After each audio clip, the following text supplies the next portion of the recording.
This is the perfect bite from us because of the melted cheese pairs really well with all those flavorful herbs that we put on there, and the brininess from the farm-raised oyster. It all plays so well together, and you gotta dip that Leidenheimer French bread in those leftover juices running at the bottom of the pan. Hey guys, how's it going? I'm Chef Roman Ardoin at Salt Revival Oyster Company in Lake Charles, and this is Dave Sorrels. Gonna be showing y'all some char-grilled farm-raised oysters today. One thing that I like to do personally when shucking oysters is lay a bed down for it. So I'll get a towel, roll up a little pillow, and the hinged part of the oyster is referred to as the eye. So you'll pretend the eye is its head and you'll lay it down for bed, cover it up real nice to secure it, and you want to sort of wedge that oyster knife in that eye until you can find some leverage, and then you should be able to just give it a little pop. Once it's popped, spread that gap and just scrape the top of the shell, clean off that nastiness, cut that abductor muscle so she's free, and ice it down. Tell us a little bit about yourself, Dave. Yeah, I'm David Sorrels. I am one of the co-owners here at Salt Revival Oyster Company in Lake Charles with Ben Herrera. And my focus is mainly the oyster farm, where we grow the oysters in a farm style on the surface of the water in floating cages. That's kind of my responsibility, is growing and raising these little oysters. You know, in this industry with oysters, we refer to their flavor as their merroir.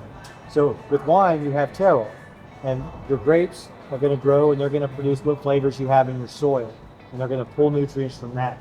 Here, the oysters are going to pull what flavors you have in your waters. So there's not going to be a flavor difference per se from our wild to our farm in our lake, but there would maybe be a difference in flavor from Calcasieu oysters versus something in the Mississippi marsh. Typically, we just do our farm-raised oysters for our cold preparation on the half shell. We serve it with various sauces like red wine mignonette, a house-made hot sauce, and some horseradish, and a really nice tequila cocktail sauce. But today we're going to be char grilling some of these for y'all to show out how they cook off. Now that we've got our oyster shucked, we're going to grill some of these bad boys. Let me show you how we do that.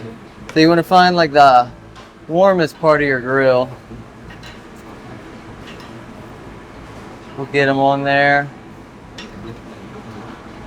Hot, hot, hot. And you'll notice as you're cooking oysters, they'll start to curl up on you and bubble up away. Once they start curling, we're gonna add some of our house-made garlic herb butter. Use real butter, fresh herbs, all hand chopped with lots of love, splash of lemon juice. So as you can see here, the edges of these oysters, like the lip of it, I guess, is starting to get a little golden brown. We got some bubblage going. We got some curls on the gills. We're gonna let those bubble just a little bit more. Make sure that butter's mixed up really well. And we're gonna give them just a kiss. Sometimes they like to shoot back at us, but I'm not wearing my bulletproof vest today.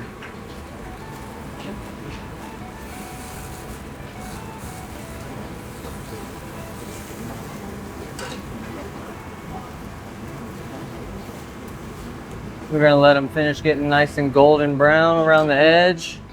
See, now they're fully much poaching in their own liquids right there.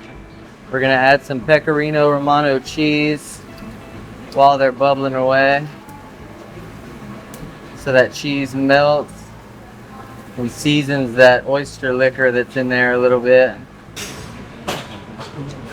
And we get our own French bread shipped from New Orleans, Leidenheimer Bread Company. They do a great French loaf. Brush that with some of our herb butter as well. Pop it in a 400-degree oven to toast it. But that's pretty much what we're looking for. Golden brown, ooey gooey, bubbling away.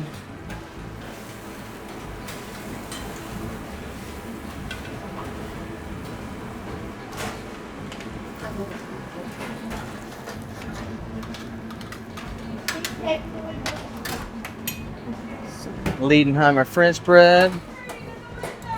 And then to finish, we'll finish it all again with that lovely, flavorful house-made herb butter.